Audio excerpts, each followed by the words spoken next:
If you've ever played any game with an emphasis on psychological horror, chances are that it was in one way or another influenced by Silent Hill. Resident Evil and Resident Evil 4 might be the most influential horror games from a gameplay standpoint, but the first two Silent Hill games are definitely the most influential when it comes to storytelling and general aesthetics. The rusty industrial look and the soundtrack, twisted realities, the monster designs, the themes of guilt and redemption, crime and punishment can be found in games like Lone Survivor, Cry of Fear, Detention, Devotion, Lost in Vivo, Forbidden Siren, Dementium the Ward, Layers of Fear, The Cat Lady, The Coma, Home Sweet Home, Rule of Rose, the Evil Within series, the list goes on. The first 4 games were developed by a small Japanese team called Team Silent. But after the 4th game released in 2004, a lot of Japanese publishers suddenly wanted to expand their audiences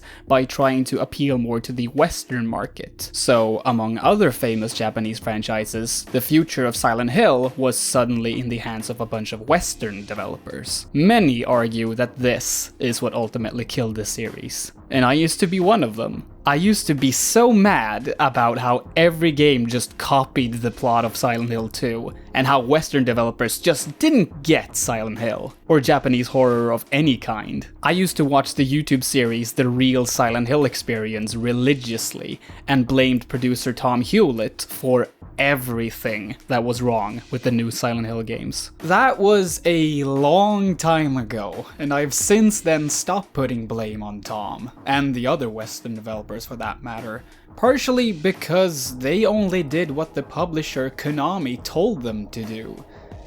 Because I guess they liked having jobs. But most of all because I believe that Silent Hill was actually doomed from the very moment it became a franchise.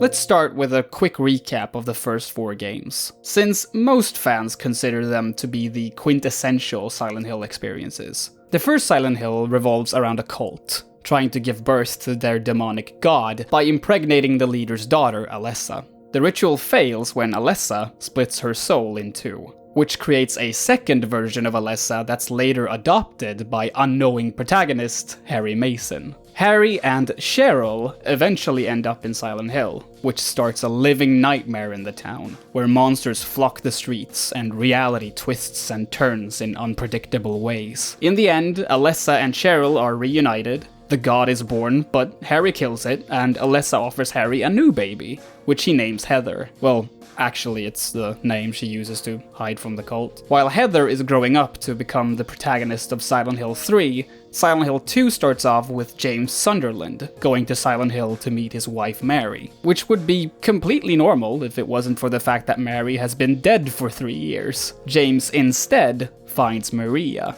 a woman who looks and sounds almost exactly like Mary, though it's almost that's a hard sentence, holy shit. Though it's almost as if she's been tailor-made to be a less prudish and more flirtatious version of his late wife. As if a part of James secretly wished Mary would have been more like her. During the game, James witnesses Maria die multiple times at the hands of a stalking monster with a pyramid for a head, until James finally realizes that it was he who killed Mary to relieve her of the pain caused by her incurable disease, and that the spiritual power of the town wants him to watch Maria die over and over again as punishment. Depending on how you played the game, James either leaves the town with Maria, a little girl Mary befriended at the hospital she stayed at named Laura, or he takes his own life. In Silent Hill 3, it's revealed that a part of the demon god Harry Mason killed in the first game still resides inside of Heather. So new cult leader Claudia tracks her down and stresses her the fuck out to make the seed grow. Harry is killed, Heather goes to Silent Hill, the demon fetus is removed, Claudia births the god instead, and Heather kills it. Silent Hill 4, The Room, is the first game in the series to primarily take place outside of Silent Hill, and stars Henry Townsend. Do you get it? His name is Townsend. Because the game takes place outside of Silent Hill. Oh man. Henry suddenly gets trapped in his apartment in South Ashfield and can only escape by entering a mysterious hole in the bathroom wall. The places where he ends up are all related to the apartment's previous tenant, Walter Sullivan, who the cult leader Dahlia from the first game used as a backup plan if the whole Alessa thing didn't work out. Walter believes that if he completes the 21 sacraments, as in killing 21 people, he will finally be able to meet his biological mother. But in actuality, it's just gonna bring forth the same evil bullshit Dahlia was after in the first game. Depending on how you played, you either managed to stop Walter, or you don't.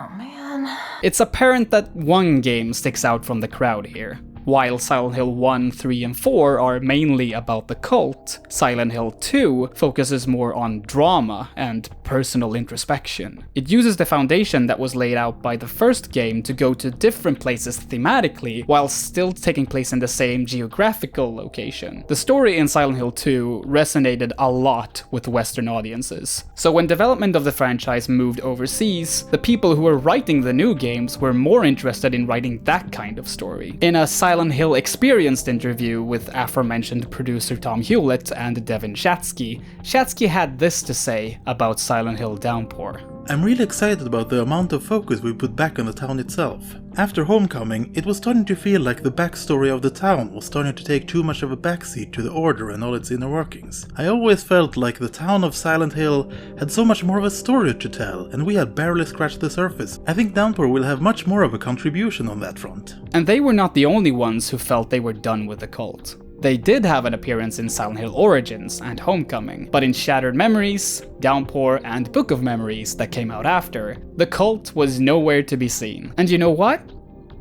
I kinda get why. Don't get me wrong, I don't think what they did instead was better, but trying to move away from a storyline that had been completed in previous games was at least a reasonable intention. Sure, they could have written a sibling for Dahlia to resurrect the cult again, and try the same world-ending plan again, but what meaning would that story really have? Having the same location, facing off against the same villains, set in the same contemporary setting in every game, would have made any franchise boring in the long run.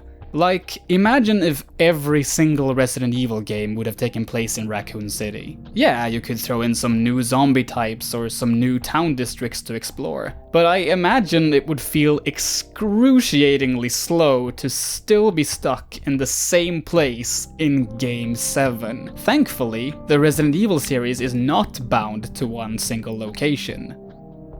But Silent Hill is, or at least has been most of the time. One could of course argue that having your video game series set in one geographical spot doesn't necessarily mean that it will stagnate. The Yakuza series has famously reused the same map in multiple mainline titles, but keep getting critical acclaim. I'm not really against that in a series like Yakuza. But in a horror series like Silent Hill, where unpredictability is key, it doesn't really work the same way. It was really cool to play Silent Hill 3 for the first time and realize that the streets had barely changed at all from Silent Hill 2. But if I would have seen that exact same city layout in the following 4 games, it would feel a lot more like I'm revisiting a familiar hometown than the spoopy ghost town that it's supposed to be. I've only played like a couple of hours of Yakuza Kiwami, but I bet the reason why the reuse of the world map works in that series is because even though you're a Yakuza, you're still living a day-to-day life. You have a daily routine just like everybody else.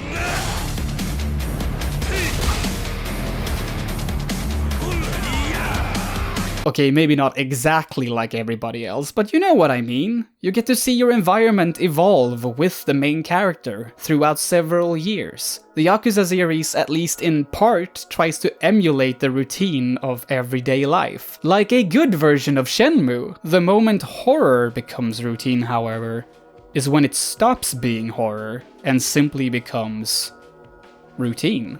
And even though the Western Silent Hill developers tried to change things up and leave the cult behind, visiting the town in the later games slowly started to feel like a very predictable routine. Instead of having the nightmare elements of the town be caused by the cult's involvement, the town was instead turned into some kind of sentient purgatory, where people with selective amnesia come to be reminded and punished for their crimes. This town, it knows me. It showed me things. It wasn't an illogical way to proceed with the series, though. After all, that's basically what Team Silent turned the town into in Silent Hill 2. But people had already played that story. And it was really well made the first time, so every attempt at doing the same kind of story within the same series was always going to feel like a kind of weak attempt to replicate rather than evolve. But what if Silent Hill was an anthology series? Think about it. Before Team Silent handed over development of the series, they made a Silent Hill game that's barely even in Silent Hill. They were tired of the town, or at least they thought there was potential in exploring things outside of its limits. Maybe Silent Hill doesn't really need to be a place you go to, but a place that finds you. Kinda like in Silent Hill 4 or the beginning of Silent Hill 3. Or maybe every story could be set in a completely different point in time. Or hell, a completely different timeline. There could be a Silent Hill set during the witch trials in the late 16th and 17th century, for example. It's a town after all, so wouldn't it be fitting for a series like this to have you be part of a community and get to experience the horrors with your neighbors? I could of course sit here and just try to make up a bunch of different stories and settings, but the point is that Silent Hill is just a name on a road sign. What's behind it could be almost anything, as long as it looks, plays, and feels like something that belongs with the other games in the series. In music, there is something called timbre, which Erin Barra from the Berklee College of Music describes as the distinguishing characteristic that differentiate one sound from another, despite the fact that they might be playing the same frequency with the same amplitude. Silent Hill has a kind of timbre too. There are many different kinds of psychological horror games, but they can obviously feel very different even though they're approaching similar topics and themes. If Alan Wake is an acoustic guitar, Silent Hill could be an electric guitar.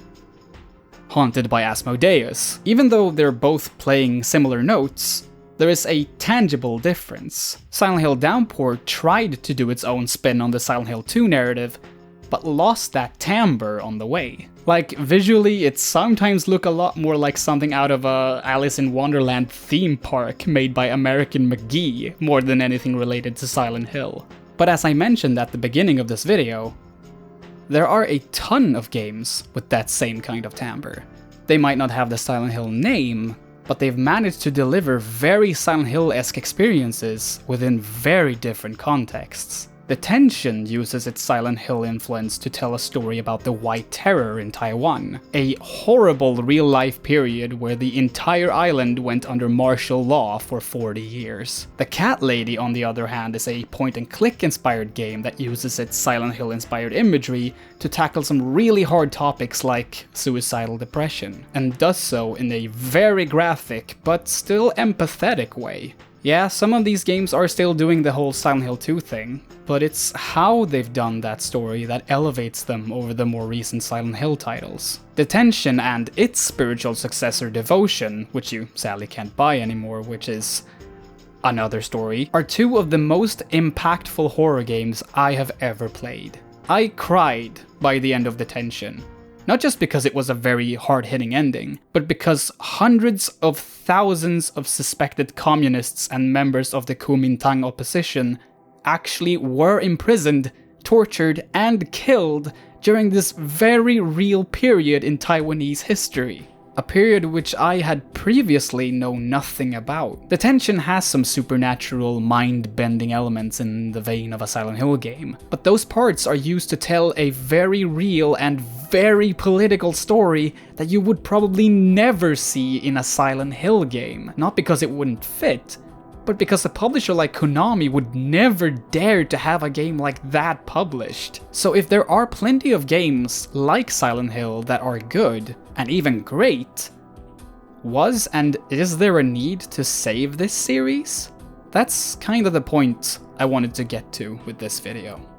Silent Hill is one of the best cases for why not all video games should become long-running franchises. Sure, developers and publishers are going to create and demand sequels to successful video games regardless of how it will affect their artistic quality, because brand recognition sells units, son! But as a series of artistic works, few franchises have suffered as much as Silent Hill.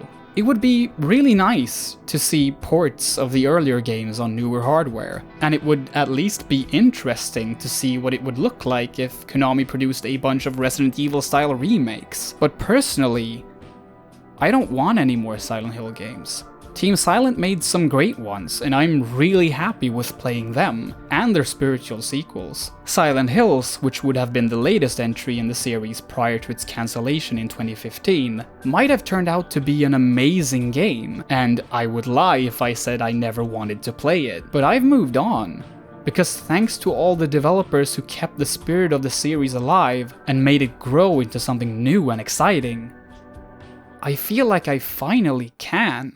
How could Silent Hill have been saved? By ending much, much sooner. Long-lasting franchises don't just make twisted monsters out of the things we used to love. They kinda make twisted monsters out of us.